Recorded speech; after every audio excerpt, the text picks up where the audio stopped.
Alright, so lots of FUD on the internet about tanking rogues, so I just wanted to record a quick video about tanking rogues and also how I am soloing Lord Cobrahn in Wailing Caverns. So I could kill this 1v1, but I'm just stealthing past everything because it's easier. You can boost people with this, so if you have a mail wearer, as far as I know, they can stand at the start of the instance. When you loot the boss, they'll get a pop-up, and you could boost them. I've seen people selling those for like 6-7 gold, and they'll get the mail. But check that works with a friend, maybe, if you want to start doing that. I haven't tested it myself, but you can sell boosts for the loot this way. Let's just talk a bit about tanking rogues. So obviously I'm 12 out of 12 on runes. I've done the ridiculous rep grind for the tanking rune as well as the ridiculous quest line for this. I'll put up a separate video about how to get those in a minute, because again, lots of FUD about how to get specific runes going on. I don't normally make WoW content, but again, I like to do this because there's just a lot of confusion. My gear setup at the moment, I have toughened leather gloves, I have the Defias blackened armor, I have Cruel Barb and the Iron Knuckles. I don't think this is mandatory, but it is proving quite nice just to interrupt the boss every now and then. I do have a bit of a Ring of Defense as a meme, and I do have some stam gear and int gear and that kind of thing. But I wouldn't say that my gear is anything out of the ordinary. 10 armor from the Defias set, toughened leather gloves, super easy, Defias armor, super easy, Cruel Barbs, easy enough to get. So that's my setup. I'm obviously running main gauche, whatever it's called, blade dance, and just a flesh wound. I started doing this just sort of randomly because my friend was like, why don't you just try and solo it after a WC run? And it worked, so I've done it now, I think 8 or 9 times, and I find that I can pretty consistently do it. If there are 2 mobs spawned, if there are 3 mobs spawned, it's a little bit trickier. And by mobs, I mean he has ad snakes around him. He either has 2 or 3. And if there's 2, then it's fine. If it's 3, then it can be a bit trickier. But you can solve all of those problems by A, having a health potion, and just using that. Right, I don't have any because I'm just doing this a bit randomly. If I did, I wouldn't die at all. Or B, having Vanish Powder again, which I don't have because I ran out, and I'm just kind of doing 1 or 2 last runs before I go back to the city. So if you have Vanish Powder or you have a healing potion, those would make this much, much easier. But even without those, when there's been 2 mobs, I've been able to kill him and survive with 10%, 15% life. When he's got 3 mobs, he usually gets to kill me before I can get him down, which is what's happened this time. So I'm actually just going back in after I've killed his ads, and if I had Vanish Powder left, this obviously wouldn't be necessary. So other than that, it's pretty easy. If there were ads up, what you're going to do is I would open with a Garrote on Lord Cobrahn. I would use that 1 point of combo to immediately trigger Blade Dance because you want that 20% resistance.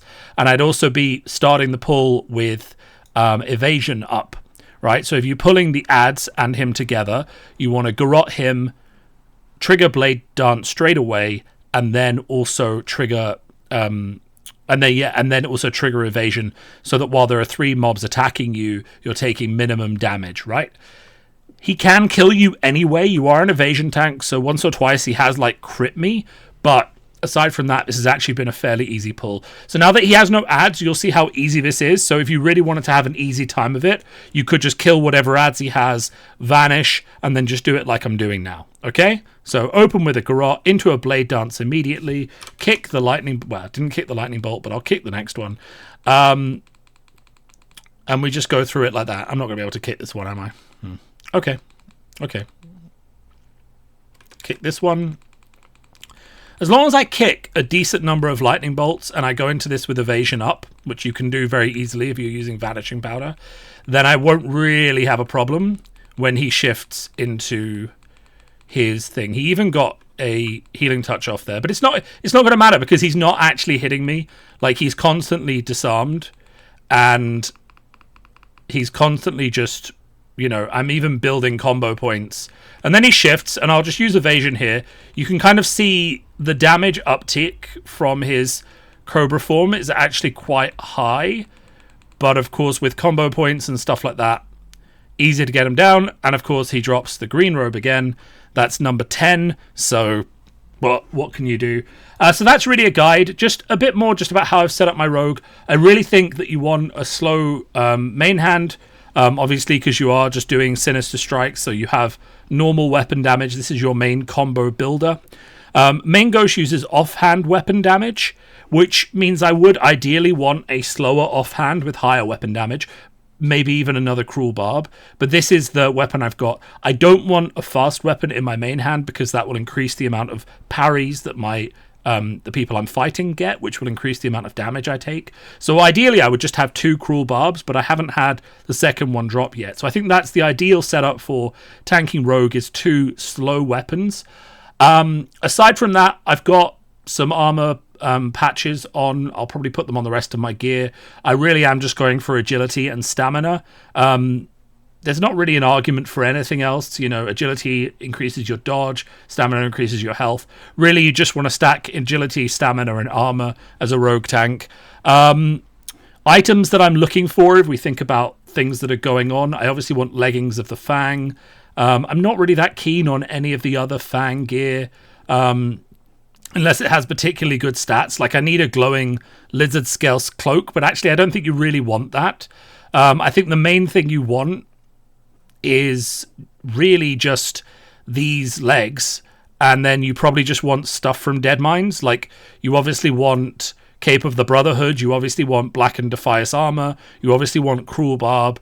You can run the Defias set for plus 10 armor, but genuinely, like, once you talk about Cruel Leather Gloves, Black and Defias armor, and the green legs that I'm farming right now, I don't really think you care much more about other blues. You know, Shadowfang Keep doesn't really drop anything effective, and you don't really get much else out of there. I mean, Meteor Shard, obviously, DPS rogues love it, but for tanking, I think it's too fast. I think you want 2 Cruel Barbs or equivalent swords. And I would say that for the rest of the slots, all you're really looking for is any level 21, 24, 25 piece of gear, right, that has good stats, right? You can see these boots are level 25, plus 4 agility, plus 4 stamina. If I had the equivalent in every single slot, I would be doing very, very well as a tanking rogue. I might keep 2 Defias set just because of the 10 armor, but I don't think it's going to be that huge. So really just focus on those blues, the chest, the gloves, the legs. If it's a decent price on your server, you can get the... Where is it? I probably don't have it here. If it's a decent price on your server, you can get the belt that you can craft from Wailing Caverns, the Deviate belt. For me, it's 20 gold. I don't think it's worth it right now, despite the fact that I have a decent chunk of money and a decent inventory. So I wouldn't worry too much about that. In terms of... Oh, I'm getting killed by a patrol, but that's fine because I'm leaving. I'm leaving here now anyway. So I was going to plan to die and Hearthstone regardless. So... all I'll really leave it with is... oh, yeah, sorry. Let's just look at talents. A friend of mine just reminded me. So I've gone for the very, very straightforward talent build. You want improved Sinister Strike because you're using both Sinister Strike and Main Gauche, both of which are affected by talents that modify Sinister Strike. So you want both of those. And that's really, you know, how you're going to get your threat and keep it going, as the energy reduction is massive. You want dodge, but it's just hard to find enough points for dodge. And you want deflection, obviously. Parry is huge. You want riposte. It's amazing for tanking instances because you can disarm mobs. It's amazing for keeping threat because it's very energy efficient, and it comes up off global cooldown, so you can like stab someone with Sinister Strike, follow up with a quick riposte. Like, there's a lot of other stuff going on, and I've gone for precision because, again, we're talking about reducing the parry chance of your opponent. So precision means they're less likely to parry you, which is a lot of how tanks die early on, is getting parry hasted from the boss, where the boss parries one of their attacks and then they deal faster attacks back to you. Obviously, ideally, I would have dodge up to 5% as well, as that's a really great tanking talent. But I think this is the optimal thing that I've gone for now. Like, you can see other things that might make it easier to level. I've cut like improved gouge and things like that in favor of this more tank build. There are other things I would love to get from other like trees. I mean, obviously you're looking at Ghostly Strike, which I would love to have as a, just as a brilliant cooldown to increase dodge. Main Gauche does a similar thing, but that's what it is. Just to finish off this video, a lot of confusion about where to get tanking runes for rogues. There are 3 main tanking runes: just a Flesh Wound, not between the eyes, Blade Dance, and Main Gauche. Okay, Blade Dance is the easiest to get. Most starter zones have a version of this. There are 4, I think there's 8 places to get this, 1 for each race. So that's fairly easy to find. The Night Elf one's fairly easy. You just go to the tower in Aubergine and go under the tower, and there's a place you can grab it. But genuinely look up a guide. It's really easy. Just a Flesh Wound requires Honored with this new faction. Just get chests, kill everything, and then prioritize going and turning in those chests. There's a lot of questions about this. The easiest way to get this rep is to find a mob spawn of roughly your level, so like 20 if you're level 25, that is close to a flight path to your capital city. Set your Hearthstone in the capital city, and then just go there, kill mobs until you get a chest spawn, hearth to your capital city, go or run back and fly, and just do that again until you get the rep. It took me about 6 or 7 hours, but I couldn't really find you couldn't really find an efficient farm spot then. I was just sort of killing gnolls in the wetlands and then running back, which was fine. I think the gnolls behind Red Ridge as well would be good. The problem as a rogue is you can't really AoE those down, so you kind of want to pick a mob that you can pick off one by one. And I found the mobs in the wetlands kind of gave me, I could pick off the gnolls at the side and they respawned pretty quickly, so I thought that was a really good farm. In terms of the other rune, the Main Gauche, so when you've done that, you get Honored with this faction. You buy the rune for 450. What you can also do, which I think might get patched, but until it does, is you can also item restore those chests. So there's 2 important things to know about the chests. The first thing is that the starter zone chests that you get, which get you to friendly, don't get you from friendly to honored. They stop giving you reputation. But the other chests that drop when you're above friendly will keep giving you reputation. You can only carry one of them at a time, but what you can do is destroy them from your inventory, and then you can pick up another one. What that does is it puts them into Blizzard Item Restore, and if you type Blizzard Item Restoration, you can go to that website. You can restore as many of those as are in your item restoration history, which goes to 60 items. So if you farm all day, you could potentially put 10 of them in there and then restore them all at one time rather than doing them in one wave. Some people have been experimenting with that. I didn't do that because it just didn't feel practical. I just went and farmed them deliberately. And I also grinded on mobs from 23 to 25. And while I was getting XP by just killing tons and tons of mobs, those were dropping and I was taking them back and getting the rep that I needed. So I got my levels and my experience, and I just recommend people do that. Find a good farming spot, go there at level 23, just start to pick apart every mob you see, get the chests, fly back when you get them, turn in the rep. For the other one, the Main Gauche, you have to go to Ratchet. You talk to an NPC called Grizzly in the inn. He gives you 3 quests, which don't go into your quest journal, but you can find them on Wowhead, that tell you to get 24 fish oil, 20 dark iron ordnance, and 16 hyper shredder defibrillator, whatever they're called. So the easiest way to do that with the fish oil, there are some Murlocs you can farm them with at a group in Hillsbrad. You can also get it from BFD. It wasn't that expensive on the auction house, so I just got to 25, did a load of quests, because quests at level 25 give you 1 to 2 gold each, and then just bought the fish oil. The next one that's easy enough to get is the Dark Iron Ordnance. There is a Dark Iron town in the wetlands, and there are also camps to the southeast of that town, both of which have level 30 Dark Iron elites. You want to form either a group or a raid group. I did this with 30 people. The Dark Iron Ordnance is personal loot, so everyone will get a decent share of them. And you can just farm them until you have 20. And then the last one is the Shredder Hyper... there's a shredder item. I think it's called a hyper oscillator or something, but you'll see it on the quest and you'll see it on Wowhead. Basically, you have to get engineers who've gone to the dead mines and got a recipe to make it for you. The average cost of one of the items on my server at the moment is 90 gold.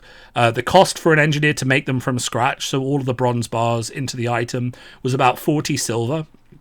So 1 gold, 40 silver, you do the maths, have an engineer make them for you. And really, you're going to do that. So you're going to make these items, and then you want to go to Stone Talon, which is here, and you're basically going to farm. There's light shredders, and then there's 2 quest mobs, XT4 and XT6. You're going to get this item, which is the shredder auto salvage unit from the engineer, and you're going to use those on the corpses of those shredders. Now, what those shredders basically will do is they'll either drop one of the quest items you need, or they'll drop a graze and trash. So they can fail to give you the item you want. You need 16. And when I took 20 of these over there, I had 15 successes and 5 failures, so I couldn't get the item.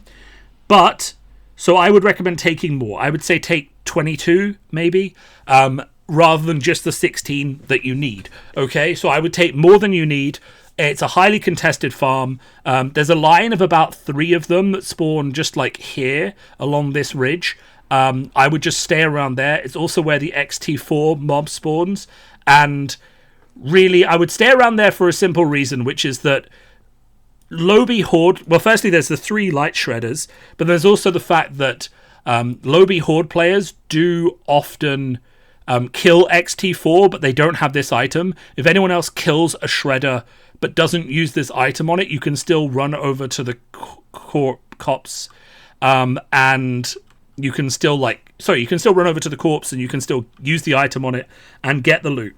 Okay, so that's still an option. So just because something is dead already, don't assume someone has used this item on there. There's lots of low level quests running around there and people will kill them, so you can still use this item and get the salvage that you want. That's kind of really the last note. So once you've done that, you'll get 16. The last note, just to note, they are all auction houseable. So if you find yourself missing one or something like that, you can go to the auction house and buy one. I said I got 15 successes and 5 failures, so I only had 15 items. Rather than going all the way back to Stone Talon with more of these and salvaging more shredders, I just bought the last item off the auction house. So just to be aware, if you're missing one of the ordnance or one of the shredder items, you can just go to the auction house and buy it. But obviously that's a lot more gold, and despite the fact that you can quest for gold, you're not going to be swimming in gold, so it is a good idea to do it more efficiently. Okay, so that's it. That's a cover of where I'm set up as a tank rogue. I have tanked stockades, I've tanked Wailing Caverns, I've done some really fast Deadmine runs. My overall impression of Tank Rogue is very positive, having tanked in WoW for years. You have the same problems that all tanks do at early level, which is you can't really keep threat on 4 or 5 mobs. Paladins don't have this problem, but most other tanks do. But that's kind of solved because you basically let the DPS murder one of the mobs, and then you keep threat on the other 2, and you kind of just balance it out that way. So you're always keeping threat on the majority of mobs, taking the majority of damage, and there's always going to be something that you're not tanking, but that's fine because it dies pretty quickly. So tanking is great. It feels really engaged. Just remember to keep that Blade Flurry up. Often the first thing you do in any fight is going to be main gauche, one target, so you have threat on them, and then Blade Dance straight away, and then you're going to sort of build threat with Sinister Strike on another target, taunt where possible. Just try and avoid taunting without spending your combo points, but sometimes you're just going to need to, right? If a mob is running towards your healer, drop the combo points, taunt, you can always build more up later, and just hope that DPS are focused. But don't be too stressed if you do lose threat on 1 or 2 mobs. One of the things that I've found just from this experience, especially with the runes, is that a lot of classes are much more powerful than they would have been in vanilla when I played it, or even when I played vanilla again on the re-release of WoW Classic servers. So you will lose threat more often just because mages are running around with insane AoE, druids are running around with insane damage. You're just going to lose threat more often, but healers are also powered up a bit more, so just don't be too stressed about it. Right. Okay, that's all I'm going to do. This turned in from a how do you solo guide into also just a rundown of Tank Rogue everything, but I keep getting loads of questions in my whispers, and I want to clarify.